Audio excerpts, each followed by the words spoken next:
Hi all, welcome to TechFest Java. In this video, we are going to discuss about one of the important design patterns which is being heavily asked in interviews for experience as well as freshers, and that is the singleton design pattern. Singleton design pattern basically having an importance because this will heavily used in our applications development, and this design pattern is comes under the creational design pattern. So firstly we will discuss that what is singleton design pattern, and then the way of implementing a singleton design pattern, and then after we will discuss few more things in this video. So first we check that singleton design pattern. So what is singleton design pattern? Basically the singleton design pattern ensures that at any point of time there is only one object of a singleton class will be created, and there will be a global access point to that object. So basically singleton design patterns ensures that at any point of time there is only one object will be created. Once the object is being created, and if we try to create another object, it will give you a same object. It will not creating another object for that. So there is only one object at any point of time, and that object being accessed globally. So this is simply a singleton design pattern. The ways we can implement this singleton design patterns are basically these are the 6 ways we can do the implementation of singleton design patterns. First one is the agar initialization. In basically agar initialization, we are using the static field. We are creating a static field of that class, and do the initialization and creating an object using a new operator. So that we know that static field being initialized or loaded once the class is loaded, so it will never be loaded again, and no other object will be created by that. We will see the implementation of all these possible ways in our next video. So for a static block, generally we are using a static block to create an object. In lazy initialization, basically what we will do, we will create one static method for that, and if and only if when the object is not being created, then only we are creating an object. So once the class is loaded, it is not mark that that object of the class will be created. Whenever that static method is being called, then only that object is being created. This is the third way. The main issue is that the performance of all these 3 methods, agar initialization, static block, and lazy initialization, is quite good. And also all these ways of creating a singleton pattern can be break in case of multi-threaded environment. So if our class is being used in multi-threaded environment and we are going to create a singleton of that class, make it singleton using these first 3 methods, then there is a chances that it will break. So the fourth one is using synchronization. Synchronization is basically comes when we are as we said that using in a multi-threaded environment. So in case of multi-threaded environment, we are using either synchronized block or a synchronized method, and under that block or method we are going to create an object of that class.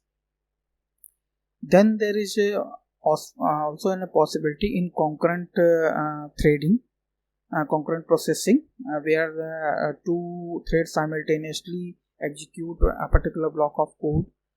In that case, using synchronization is not enough because it will also break sometime. So there is a 5th methodology came, that is synchronization with double checking. So in this, basically what we will do in a static method, we are checking 2 times that reference having a null value or not. if only the in both conditions having a null value in synchronized block, then only we are creating an object of that particular class. The sixth way is using an enum. So this is the simplest and easiest way of creating a singleton class, and it is also called a safest way of creating a singleton class, because in all other five ways there is a ways to break these singleton behavior by using either a clone or a serialization or reflection. So so these are the six ways by which we are able to create a singleton design pattern or make any class as singleton. There are possibility that interviewer will ask that how many ways we can break the singleton design pattern in Java. So for that answer, these are the possible four ways by that singleton can be break. The first way is that if the class is marked as serializable. So as we know that but suppose we are going to create a singleton class which is already being marked as serializable. So in that case, if we are going to deserialize that particular singleton class object, it will always return a new object in case of deserialization. So in that case, that singleton behavior of that particular class will be breaking. And to overcome that problem, there is a methodology which we will discuss when we are doing the practical implementation of that. The second thing is that if the class is marked as clonable, as we know that using an object class clone method, we can create an object of any of the class.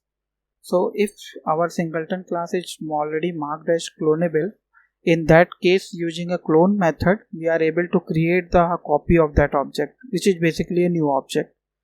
So how do we handle that? We are basically mark that class as clonable and override that clone method.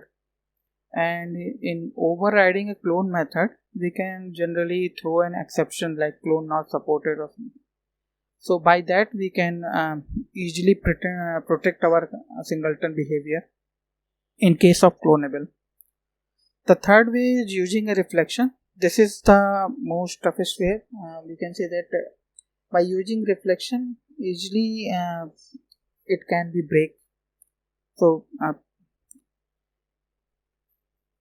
to overcome this issue or protect from reflection, what we can do generally when we are defining a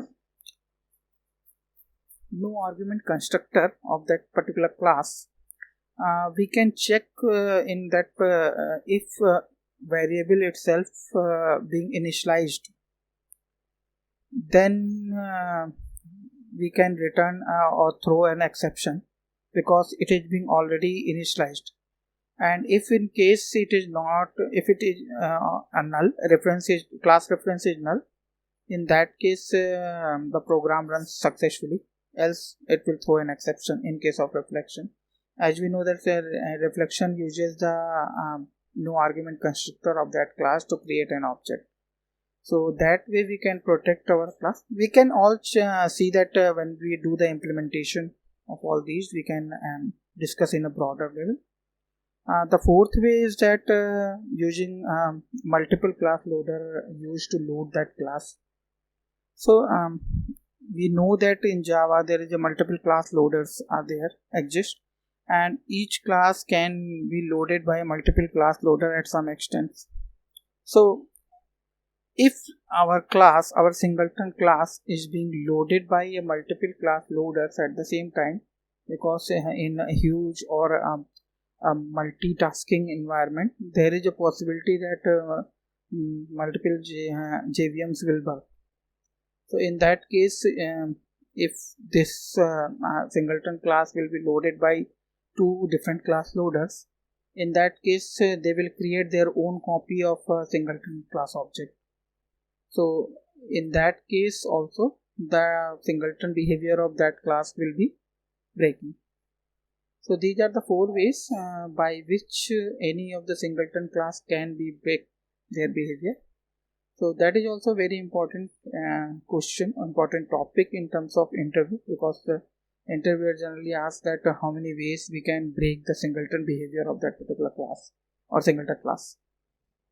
So these are the 4 ways of breaking a singleton design pattern.